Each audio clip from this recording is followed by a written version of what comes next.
Good morning dear student. आज हम करेंगे some more application of transpose so that आप सभी बच्चों को ट्रांसपोज का कंसेप्ट अच्छे से क्लियर हो जाए। तो this is our first question. A की वैल्यू बेटा गिवन है, we have to find A plus A transpose. Is it okay?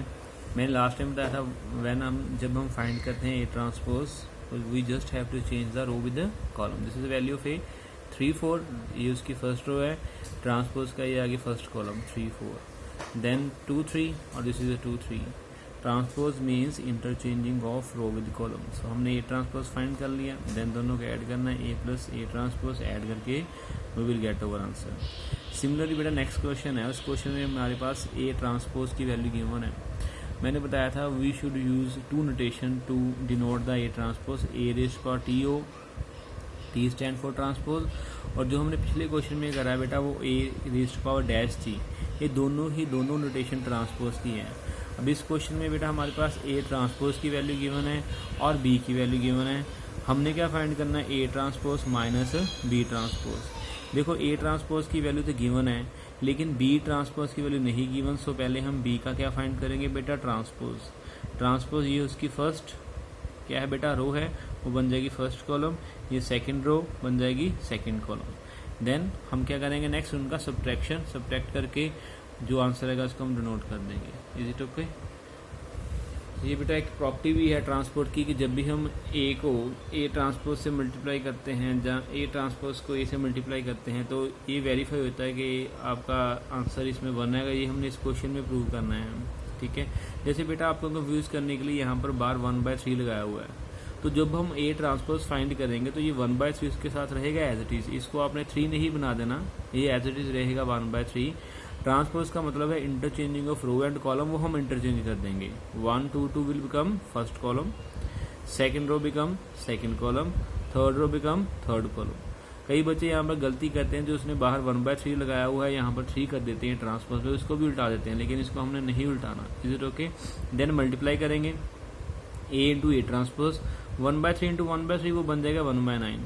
ये फर्स्ट जो है वो है ए की वैल्यू, सेकंड जो है ये ए ट्रांसपोज की वैल्यू, और जो मैंने आपको बताया मल्टीप्लाई कैसे करते हैं बेटा, फर्स्ट रो को पिक करते हैं, उसको मल्टीप्लाई करेंगे first column, second column, third column के साथ। जब फर्स्ट रो का काम फिनिश हो जाए वही प्रोसेस हम सेकंड रो और थर्ड रो से करेंगे। Is it okay?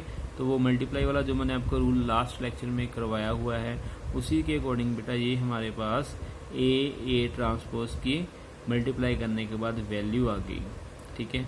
देखो बेटा सारे के सारे एलिमेंट 0 बन रहे हैं एक्सेप्ट डायगोनल एलिमेंट 9, तो वो मैंने 9 कॉमन निकालना है बाहर। 9 जब कॉमन निकालेंगे और 9 की कटिंग हो जाएगी, it will become I mean to say identity matrix जो मैंने प्रूव करना था।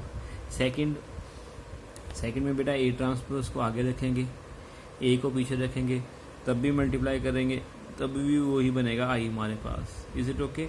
अगर आपको कंफ्यूजन है मल्टीप्लिकेशन में, ये मैं यहाँ पर थोड़ा सा एलैबोरेट करता हूँ। देखो बेटा फर्स्ट रो को मल्टीप्लाई करनी है फर्स्ट कॉलम के साथ, फिर इसको मल्टीप्लाई करना है सेकंड कॉलम के साथ, फिर फर्स्ट रो को मल्टीप्लाई करना है थर्ड कॉलम के साथ। जब मल्टीप्लाई करेंगे 1 into 1 1, 2 into 2 4, 2 into 2 4। Is it okay?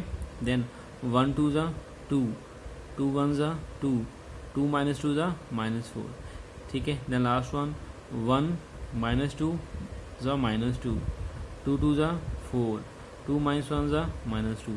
ऐसे हमारे पास ये फर्स्ट रो की वैल्यू आ रही है।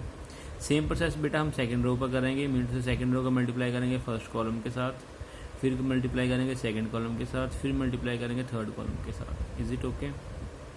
Then you will get your answer. अच्छा बेटा नेक्स्ट क्वेश्चन है, वो कहता है ए की वैल्यू फाइंड करनी such that A plus B 2 5b is equal to 6 5 2 2।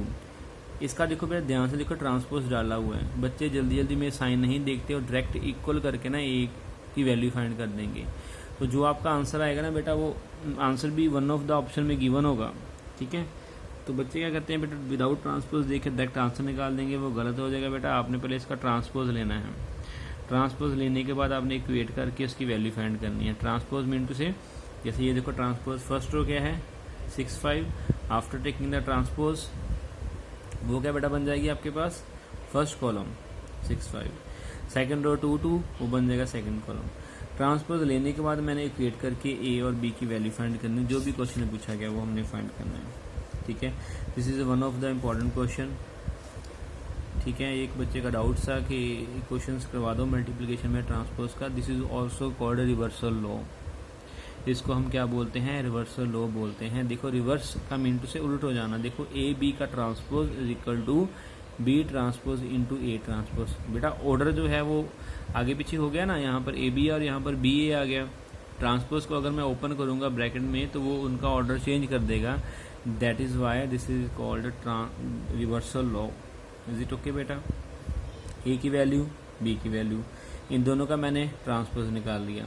सबसे पहले हम फाइंड करेंगे लेफ्ट हैंड साइड। तो लेफ्ट हैंड साइड में क्या है, A B transpose. A B transpose का मतलब पहले ए बी फाइंड करेंगे। ए बी फाइंड करने के बाद बेटा उसका ट्रांसपोज लेंगे ना हम। तो पहले मैंने ए बी फाइंड करा। ठीक है, this is value of A, this is value of B, वही मल्टीप्लाई करके मेरे पास ए बी आ गया। देन ए बी ट्रांसपोज, ये मैंने लिया ट्रांसपोज। फर्स्ट रो बन गई फर्स्ट कॉलम, सेकेंड रो बन गई second column. Now to the right hand side. Right hand side में क्या है बेटा, B transpose into A transpose. B transpose A transpose मैंने पहले ही फाइंड कर लिया था ऊपर। ठीक है, उनकी यहाँ पे वैल्यू पुट करेंगे। वैल्यू पुट करने के बाद मल्टीप्लाई वाला रूल लगा देंगे। मल्टीप्लाई करने के बाद आप खुद ही देखो बेटा दोनों कहाँ से सेम आ रहा है। इसको डालो इक्वेशन नंबर 1, इसको डालो equation number 2। From 1 and 2 these two are equal.